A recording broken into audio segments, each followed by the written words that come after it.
What's up, everybody? Welcome to the Novichenko Whips YouTube channel.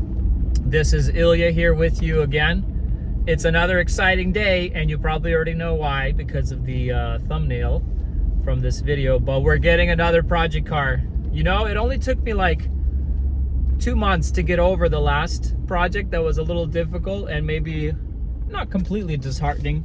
The AMG E55 that I had was a lot of fun, but I learned my lesson. I have been on the lookout for a cheaper project that did not have a bajillion owners and, you know, every single known brand on the title. So today's project, we're not gonna, you know, suspense it, but it's a 2015 BMW 650i. Pretty exciting car. It's a rear-wheel drive, not the X-Drive version. And I kind of keep thinking that people, from my experience, I like a lot of things that maybe I got introduced to as a kid, or maybe you have like some kind of recollection that that was cool and you kind of like want to go back there, right? We all maybe have those moments. For example, my uncle lives on the East Coast. He was always a car guy. When I was a little kid, he was, you know, teenager and 20s. He always had the cool cars for that time. And I remember at one point, I didn't know much about BMWs, but he had a 650i X-Drive. And so we were visiting them on the East Coast, and he showed me, you know, how nicely that car launches, how fast it is. And I was like, wow, this is so cool. Now that I've grown up, I'm not necessarily a huge proponent of the 6 Series. I've never really loved the 2-door 6 Series. Whatever, F chassis look better, I think, than the older E chassis. Those to me actually look a little ugly. Maybe it's a great way to get into a high horsepower Beamer for super cheap. But the one I'm getting today is the Gran Coupe. So it's kind of like the 2-door version. It's the 4-door version of the 2-door car of the coupe. And you know, around that time is when BMW, Audi, and Mercedes were starting to do all those cool slope back or fast back style cars, and that's what I'm going for here. And I'm pretty excited, honestly. So long story short, it's a high mileage car. Although it's a 2015, it's like at 185k miles. Hear me out, it's the 3rd owner. She's had it since 40 or 50k miles, and her husband maintained it for her. And when I went and looked at the car, it looked very clean. The N63 engine is known for grenading. She turned it on. Again, this car has a misfire on cylinder 2 and 7, but I honestly think it's like coil pack, spark plug. Those are the easy ones. Or it's going to be an injector, which is another N63, S63 issue that's common, or a high pressure fuel pump. We know that some of those cars begin to run erratically when the high pressure fuel pumps can't control the fuel pressure correctly. And so some cylinders will get like really bad misfires and get deactivated while the other ones will continue to run. And so those are like the things I'm banking on. I honestly, the car itself, the engine sounded really nice. The valve train sounded nice, quiet. We went for a little spin. She drove me around her neighborhood. The car is solid, like smooth as butter, shifts smooth. Yes, it's not going to get into boost or power because of those issues, but for a 180k mile car, I was impressed. I've driven in 100k mile Beamers that were just destroyed, like, you know, in a sad state. And this goes to say, I think, like, yes, mileage is a thing, but if someone was just highway cruising Portland, Canada every weekend, you're gonna hit over 100k miles really quick. Like, I'm driving my truck right now. I feel like I just bought this truck a little bit ago. GPS connected. I bought it with 8k miles. We're at 27,000 now. And I don't feel like I drive this truck that much. It's just miles, like miles, and the type of miles matter. Like city stop and go is probably worse on a car than highway and freeway miles. All things considered, I think, look at who you're buying the car from. a lot of these 650s are also modified to who knows where, and they're probably beat on. This car is stock as can be. Absolutely stock. Honestly, I got under the car, it's dry. I was perplexed. I'm like, where are the oil leaks? Anyway, I don't want to go into specifics of like the price, but let's say I got it under 5K, which is pretty good for a V8 twin turbo 6 Series BMW. Sorry, someone was in the middle of the road, but they had their hazards on. Weird. There's a lot of police out today too. Happy Sunday after all. Yeah, let's go grab it. So I want to see if U-Haul is open, and if they are, I'll grab a trailer. In the event that they're not open, I'm still gonna go and buy it, get the paperwork done, and then figure out a way to get it home. Luckily, this one's not an hour away from my house. It's about 15-20 minutes away. I didn't want to limp it home just because the car drives and accelerates. It's just not 100%, and I'd rather not bug my wife. Happily, my wife agreed to this. Thank you. Maybe it's because my birthday's coming up. My birthday's next week, so this is my birthday project car. But yeah, come along for yet another series of Ilya's project cars. We're sticking to the Germans for now. I do have my Subaru EJ engine build series going, but that's going to be, you know, a different series on the side.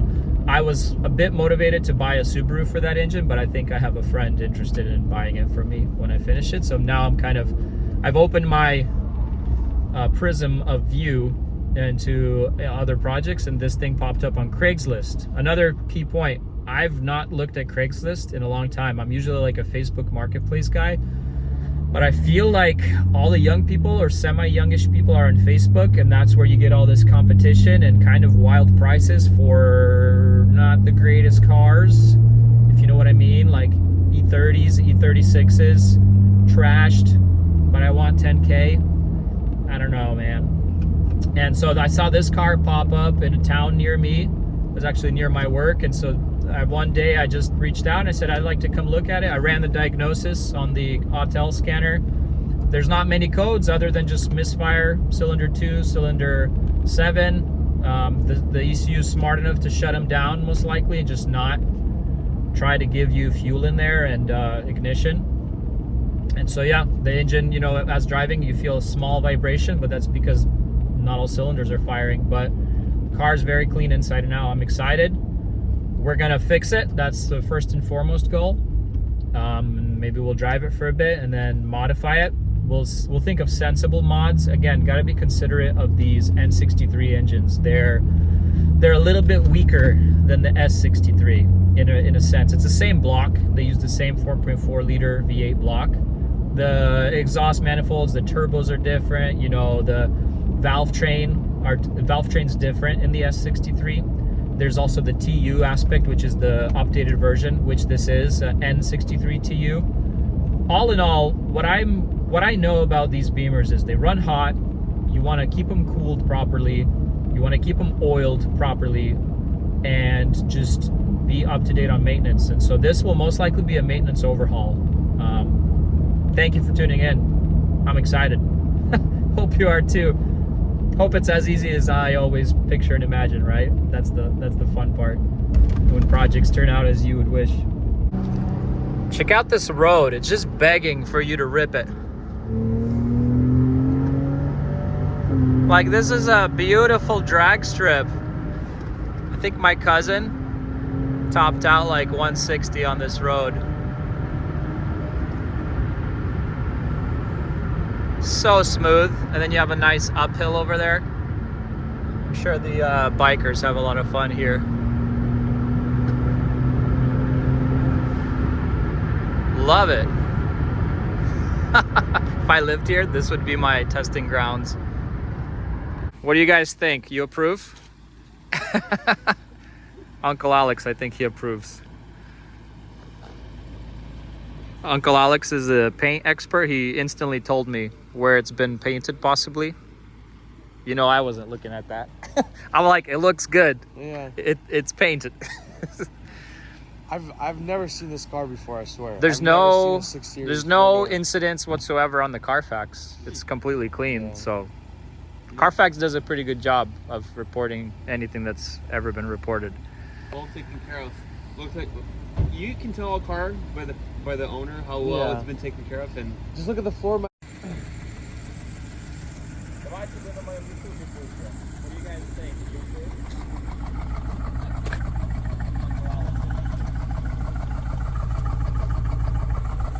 Вот за 4800 такой аппарат, восьмерячка, двойная турбина. Смотри дизайн как сделан.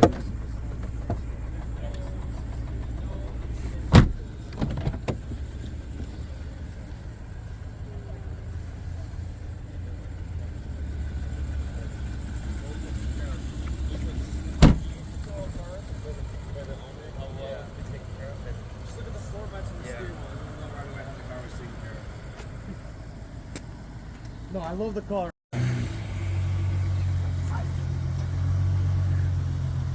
Все, поехали на рейсинг.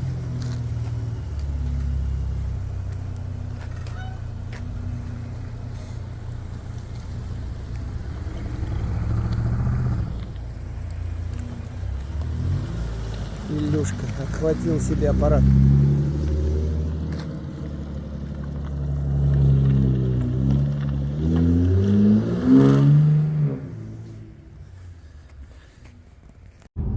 Well, as you can see, guys, no trailer. We're driving the car home because U-Haul had no trailers. But it has a slight misfire, but it drives fine.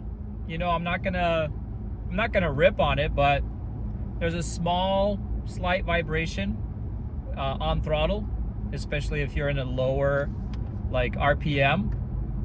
But it drives okay, and that's all I really care about, you know. We're gonna get it home, and I'll do a walk around for you guys. Luckily, my cousins live near where the car was, so I was able to grab a cousin to go pick it up, and now we're just taking it home. I'm excited. It's really nice inside. Here, I'll record the steering wheel. Here she is. So nice M steering wheel. I like the electronic dash. This is the upgraded dash compared to my pre-LCI M5. It's an 8-speed. It drives super smooth and super straight. So I'm excited. Just got the check engine on for the misfires, and of course it just says, you know, powertrain error, but the BMW gives you that malfunction error pretty easily, no matter what happens.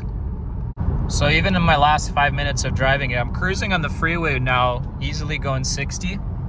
It feels very happy around this 3K mark. As soon as I go into a higher gear and I'm around 2 or 2.5, there's a bit of a vibration.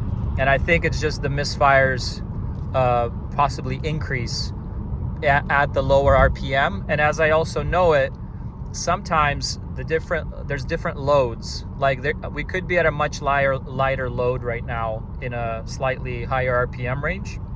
And so the engine's not trying as hard in that regard. So to me, I'm very optimistic.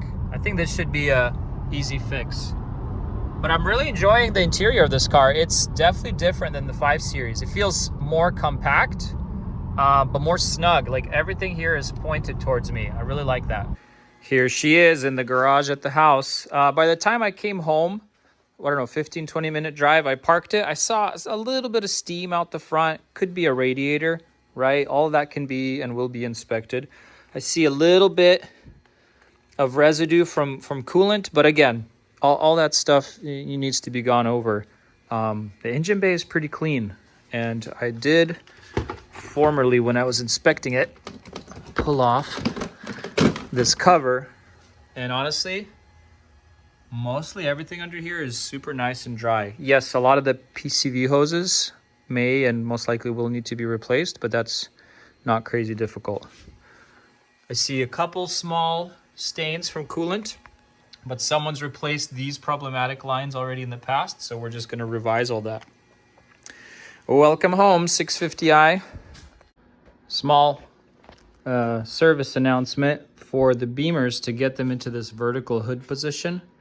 All you have to do is take these hood struts and pull the clip out of them while it's of course connected to the ball, and then you can pop these off, kind of put it down there, and then make sure to get a good reliable prop because that's all that's going to be holding it up.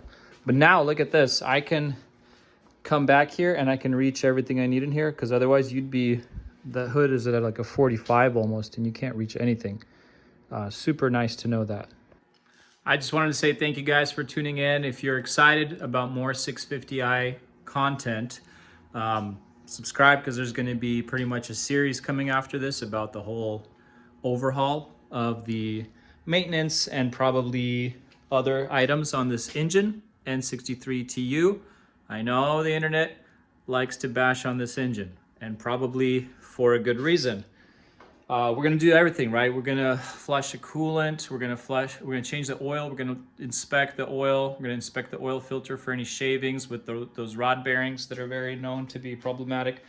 I always think, like, how is this car maintained? That's a big thing. And so, like, the owner, she gave me a couple extra bottles of European 5W40 Castrol. And I'm like, you know, Castrol is not the absolute best oil, but 540 is a good weight for a high mileage BMW, even though if the factory recommends, you know, 0W30 or something. So I feel like someone has maintained this car and it's had a lot of easy miles, a lot of freeway, highway driving, learning about, let's say, the previous owner's occupation and job and things they did. So super cool. I honestly am pretty excited about it because I drove it home and it felt super comfortable.